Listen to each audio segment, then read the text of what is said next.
In InDesign, sometimes we want to add page numbers or we want to add consistent content across many different pages or spreads in a document without having to manually do that.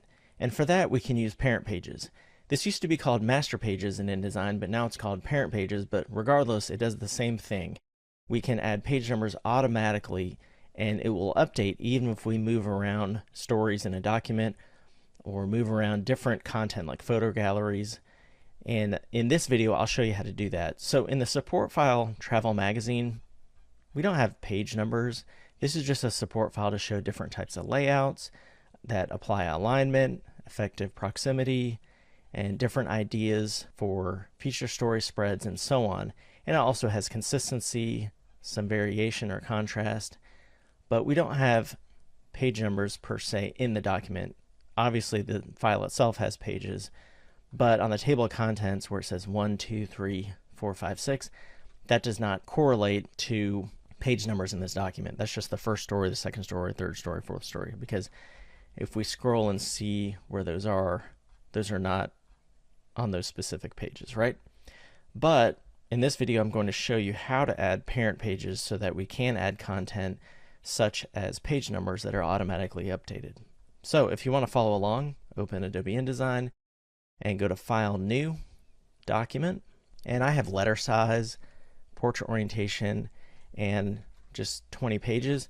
Honestly, the page size does not matter for this demonstration, as long as you have some area to work with. And I'll click Create.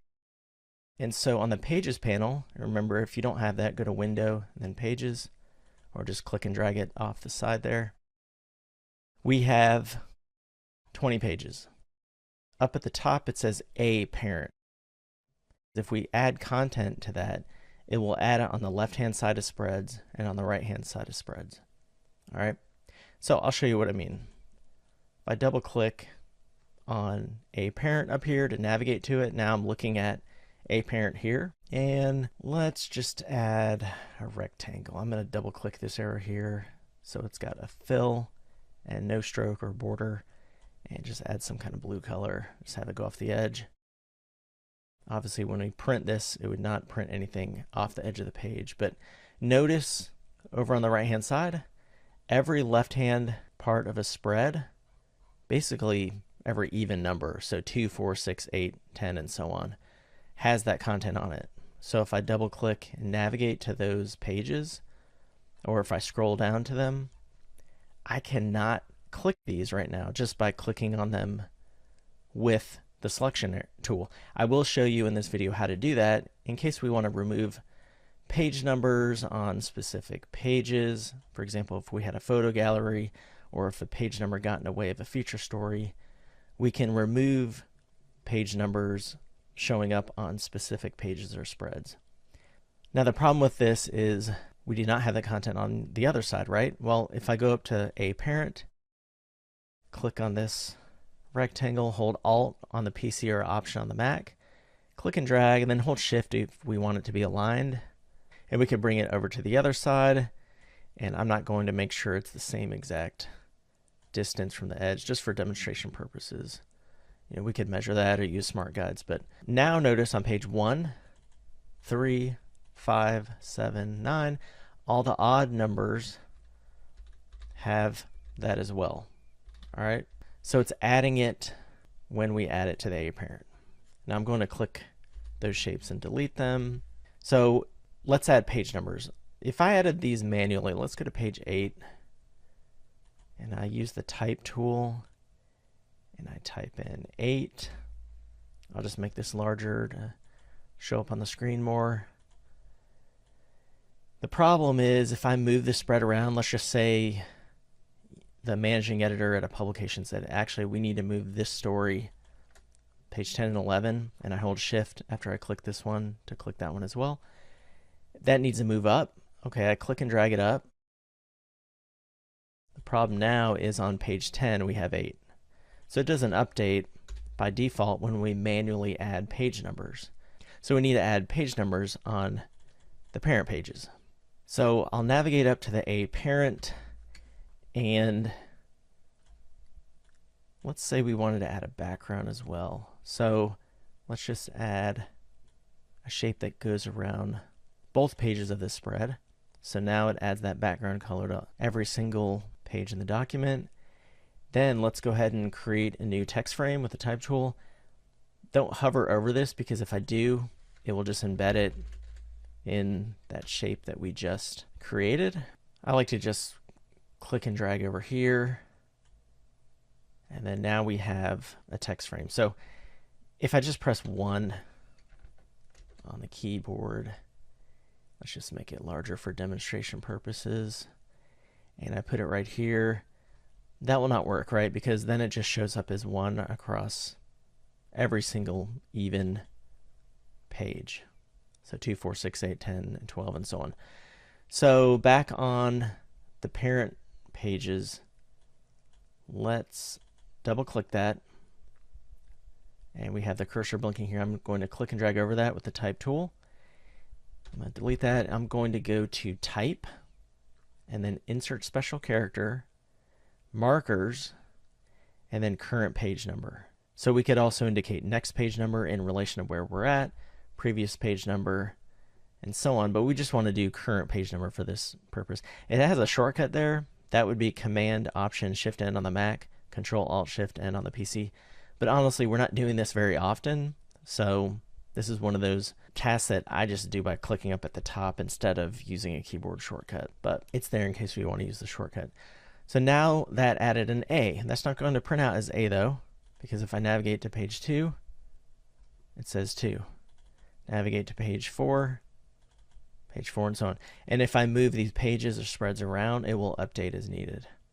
So let's go back to A parent, and we could repeat that process, or I can just duplicate this. So if I click it with the selection tool, hold Alt on the PC or Option on the Mac, and click and drag, and the smart guides show me if it's aligned, or I can hold Shift. But either way, we can bring it over to the right hand side. I'm going to use the keyboard arrows left and right a little bit. And so now we have A on left and A on right. So if I go to page 2 and 3, there they are. But let's just say we have a photo gallery, or for example on the cover we typically don't want the page number. I can't click it here on page 1 unless I go to Shift, Control, click. So Control Shift click on the PC, or Command Shift, holding Shift, holding Command, and then click, and now I can move it around, or we can delete it by pressing backspace or delete. So that's how you select items on a specific page that are from parent pages. So Control Shift click, even this background, I could change the background color to something else, and then on that page it would be changed on that spread, pages 4 and 5. And now that I changed the color of this background by manually selecting it, it is covering up the page number. So I could go to Object, Arrange, Send it back, and it doesn't matter, right? Because that's from the parent page. So that's something to consider. What I could do is delete that, and then right click over the spread and go to Apply Parent to Pages. There's only one parent so far, so we can say apply that to 4 to 5, click OK, and then it adds that background. So really it's better to change the background up here with a new type of parent page. So let's just say we had a specific style for feature stories in a publication that had some content up here, and instead of manually adding it every single time, which we could do with a template, or just contents could be over here and we could duplicate that content over. But let's just say we wanted to add a parent page that could be applied to specific spreads. That's just a little bit different. So up here at A parent, we'll notice we just have this A parent by default, but if we go up here and go to new parent, so click in the top right hand corner and then click new parent, and it could be called B parent, it could be called FEAT for feature, but I'm just going to have it say B by default. And we can base it on A parent, or we can just leave that blank, but I do suggest having it be the same size unless you have a document that has different size pages and spreads, like a package design for example. But for this example I will keep that the same and click OK. So now we have A parent and B parent. So on A parent, let's copy Control or Command C that background shape, and then I'll navigate to B parent, and I'm going to go to Edit, Paste in Place. It'll place it exactly where it is in A parent.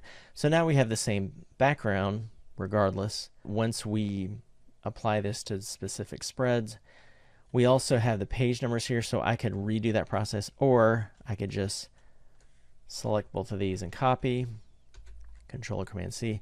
And again, I could base it on that instead of having to do that, but Control or Command V to place, or actually I'll edit undo, or Control or Command Z. I'll just say paste in place. But for this example, I want to add some content up here that will indicate what section we're in. So I will add a shape up here that has a slightly different color. Or actually, let's go for more of a orange color here for this, so it'll stand out. I'm going to have it run off the page, but be right at that margin as far as the left-hand side. And let's just add some text, say features.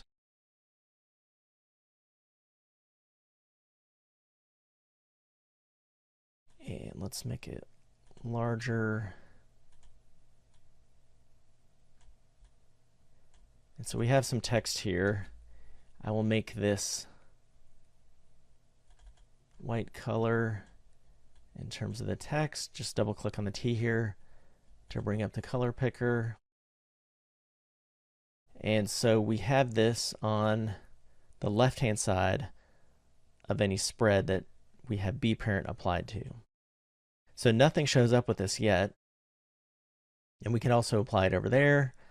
But for a feature story in this publication, our editorial style guide and our design style guide indicates that we are going to start feature stories on the left-hand side just for this example. So what we want to do is I'm going to actually add a little bit of color over here, but this would have maybe some photos for the feature stories, some summary, whatever it is. I'll just add something on there so there's something on the right hand side as well. So once we have content on both sides, we can go to a specific spread. Let's just navigate to pages 8 and 9. Right click over it and go to Apply Parent to Pages. And from there we can say B parent 8 to 9. We can also say comma 14 to 15. So we can apply a new parent page to a specific page or a spread, 8-9, and multiple spreads, 8-9, comma, space, 14-15. All right.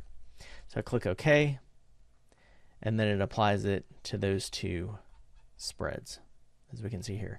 And I can't click on this content because it's added from the parent page. Of course, we could Control-Shift click it to select it, but that's only if we needed to remove page numbers on specific spreads, for example, things like that. We can also load parent pages if we had some saved. So if you click the top right hand corner of the Pages panel and go to Parent Pages, and then you can save as parent or load parent pages from a file. It can be helpful to apply a master page to, say, page 1 that does not have page numbers to begin with.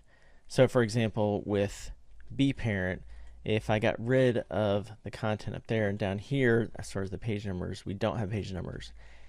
Now, if we go to page 1, right click, apply parent to pages, and apply B parent 1, it won't have a page number, but it still has that background. And we don't have to manually select it like I did in the other example.